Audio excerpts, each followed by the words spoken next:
Audio Jungle.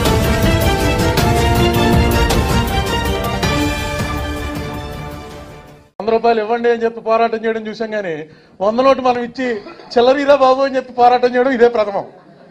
ఈ position ఎప్పుడు లేదు అసలు. యాక్ట్ చేశాక యాక్ట్ ఇంప్లిమెంటేషన్ ఉద్యమం ఏంటండి, కర్మలా కాలింది. ఏం చేయాలో తెలియక సీనియర్ ఐఏఎస్ వాళ్ళని పవన్ కళ్యాణ్ గారు బాగానే అందరినీ సేకరించి పెట్టారు. అందరూ వాళ్ళ అభిప్రాయాలు కూడా చెప్పారు. వాళ్ళకి తెలీదు, ఎందుకంటే వాళ్ళు ఈ సిచ్యువేషన్ ఎప్పుడు ఫేస్ చేయలే. వాళ్ళు ఇలా చేస్తే అలా చేస్తే ఏదో అనుకుంటున్నారు. సరే, కమ్యూనిస్టులు అయితే దీనికి మామూలు వాళ్ళు ఎప్పుడు పోరాటమే కదా, రెడీ ఫర్ పోరాటం అన్నారు. అందరూ కలిపి ఏం చేయాలన్నది రేపు కూడా ఒక కార్యక్రమం పెట్టారు. రేపు ఇంకా కొంతమంది జాయిన్ అవుతున్నారు. ఎల్లుండి కూడా పెట్టారా? రేపే. సో ఇంకా దీన్ని కొంచెం విస్తృతపరిచి ఏం చేయాలి నిజంగా ఈ సబ్జెక్ట్ అసలు ఏంటి ఎవరికి తెలియదు. ఎంత సీనియర్స్ అయినా సరే అప్పుడు మనం మామూలుగా ఏమనుకుంటాం అంటే ఒక యాక్ట్ చేశారంటే అయిపోయింది అనుకుంటాం. ఇప్పుడు నిజంగా నాకు అనుమానం వస్తుంది, ఇప్పటిదాకా నేను చెప్పలేదు. రేపు ప్రధానమంత్రి నరేంద్ర మోడీ గారు చంద్రబాబు నాయుడు గారు ఇద్దరు కూర్చుని మొత్తం యాక్ట్లో అంశాలన్నీ ఓకే చేసేస్తున్నాం, స్పెషల్ కేటగిరీ స్టేటస్ ఇచ్చేస్తున్నాం అని ప్రకటించారనుకోండి, చేస్తారని నమ్మకం ఏంటి?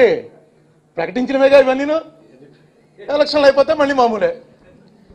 ఇలాంటి పొజిషన్లో ఈ భారతదేశంలో ఏ రాష్ట్రానికి రాలేదు.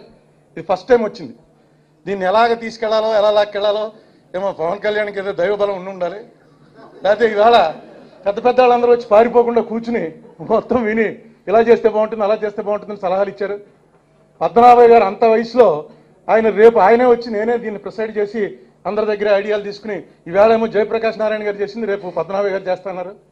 స్టార్ బాగా కనబడుతుంది, మంచి జరుగుతుందని. Thank you. మంచి జరగాలని ఆశిద్దాం. ఏంటండి, వీడియో నచ్చిందా? అయితే ఓ లైక్ వేసుకోండి, లేదంటే ఓ కామెంట్ చేయండి.